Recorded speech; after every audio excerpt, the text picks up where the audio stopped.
আমার এলাকায় আগত 11 দলীয় জোটের শীর্ষ নেতৃবৃন্দ এখন আপনাদের সামনে বক্তব্য রাখবেন বাংলাদেশ জামাত ইসলামী আমিরে জামাত, যিনি আজকে বাংলাদেশের রাজনীতিতে বাংলাদেশের সীমানা পার হয়ে এশিয়া তথা বিশ্বের মানবিক নেতা হিসাবে যিনি আজকে জনগণের হৃদয় জয় করেছেন, আজকে সমাবেশের প্রধান অতিথি বাংলাদেশ জামাত ইসলামী আমিরে জামাত 11 দলীয় ঐক্য জোটের উপকার বাংলার আগামী দিনের আশা আকাঙ্ক্ষার প্রতীক জননেতা ডক্টর শফিকুর রহমান। চলুন একসাথে সালাম করি। নারে তাকবীর, নারে তাকবীর। আমার দেশ তোমার দেশ, আমার দেশ তোমার দেশ, আমার দেশ তোমার দেশ। ইনকিলাব, ইনকিলাব, ইনকিলাব, ইনকিলাব। ক্ষমতায় জনতা, ক্ষমতায় জনতা।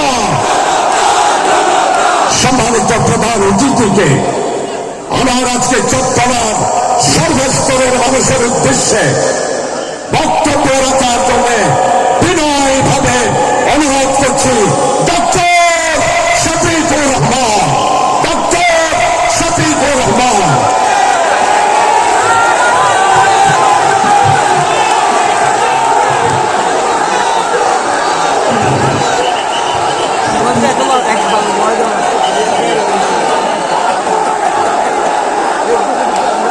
আসসালামু আলাইকুম রহমতুল্লাহ। আবার সালাম। আসসালামু আলাইকুম রহমতুল্লাহ। মাশাআল্লাহ, এবার বোঝা গেল সাতকান নিয়ে লোয়া হয়। আলহামদুলিল্লাহ, আলহামদুলিল্লাহ রাব্বিল আলামিন ওয়াসসালাতু ওয়াসসালামু আলা রাসূলিহিল কারীম ওয়া আলা আলিহি ওয়া সাহবিহি ওয়া আহলি বাইতি আজমাইন।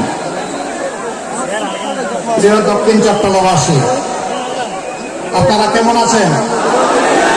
আলহামদুলিল্লাহ, আল্লাহ তাআলার শুকরিয়া যে আমরা মুক্ত বাংলাদেশে মানুষের অধিকারের পক্ষে লড়াই করার সুযোগ পাচ্ছি।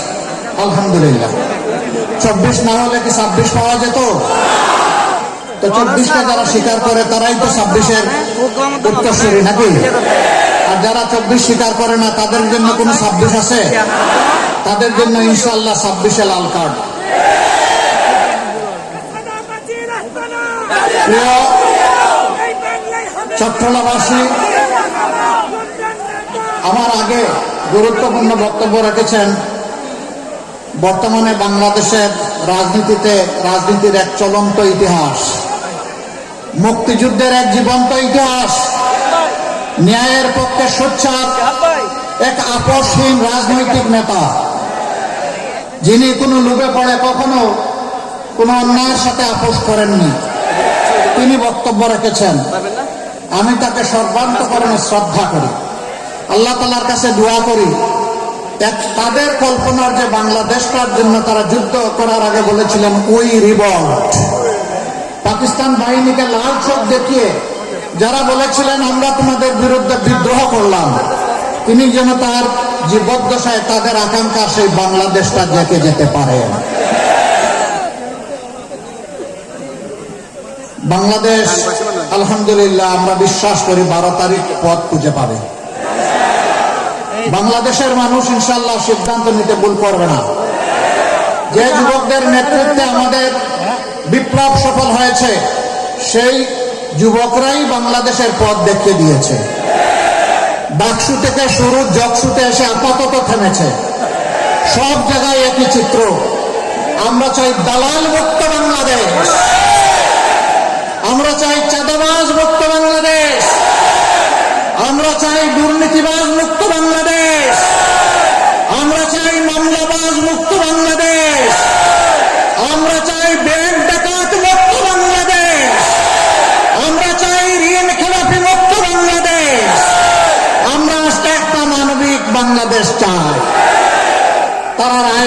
দিয়ে দিয়েছে, 12 তারিখ ইনশাল্লাহ তাই হবে। এইটা দেখে অনেকের মাথা গরম। এখন কি চৈত্র মাস না বৈশাখ মাস? হ্যাঁ, কোন মাস এখন? মাঘ মাস। তো মাঘ মাসে মাথা যদি এত গরম হয়, চৈত্র মাসে কি হবে?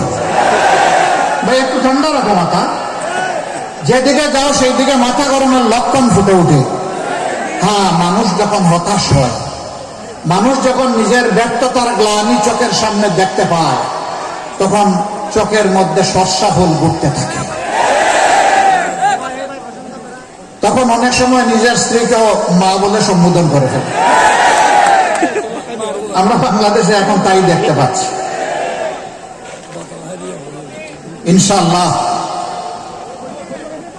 যে যুবকরা বুক চিতিয়ে যুদ্ধ করে, জীবন দিয়ে পঙ্গুত্ব বরণ করে, গুলিকে পরোয়া না করে লড়াই করে বাংলাদেশকে হাতে ধরে রাস্তায় তুলে দিয়েছে, এই যুবকরাই আগামীর বাংলাদেশ গড়ে দিবে ইনশাআল্লাহ।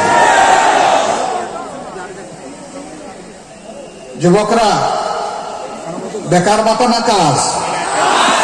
আরো জোরে।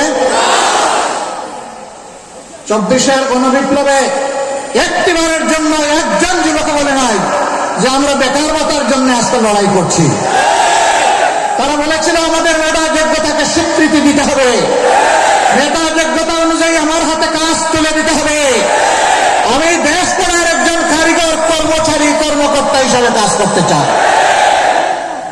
এইটাকেই মুগল বাহিনী, হাতুড়ি বাহিনী, গুলি বাহিনী নেমে তাদেরকে দামিয়ে দিতে চেয়েছিল, পারে নাই। জনপ্রতিনিধির মুখে সব কিছু ভেঙে চুরমার হয়ে গিয়েছে। এই যুবকরা ঘুমিয়ে পড়ে নাই, এই যুবকরা জাগিয়ে আছে। আমরা কথা দিচ্ছি, যুবকদের হাতে, যুবতীদের হাতে আমরা বেকার ভাতা দিয়ে তাদেরকে অপমানিত করব না। তাদেরকে শিক্ষা প্রশিক্ষণ দিয়ে তাদের হাতে মর্যাদার কাজ তুলে দেব। সেদিন তারাই গড়ে দিবে নতুন বাংলাদেশ, আর গর্ব করে বলবে আমি বাংলাদেশ, এটা আমার বাংলাদেশ। গর্বের সাথে একদিন যুবকরা পরিচয় দিবে ইনশাআল্লাহ। এই বিপ্লব সফল করতে গিয়ে আমাদের মা বোনদের অবদান অপরিসীম। 15 জুলাই যেদিন আমাদের কলিজার টুকরো মেয়েদের গায়ে ওর হাত দিয়েছিল ঢাকা বিশ্ববিদ্যালয়ের বুকে রাতের বেলা, সেদিনই বাংলাদেশে আগুন জ্বলে উঠেছিল।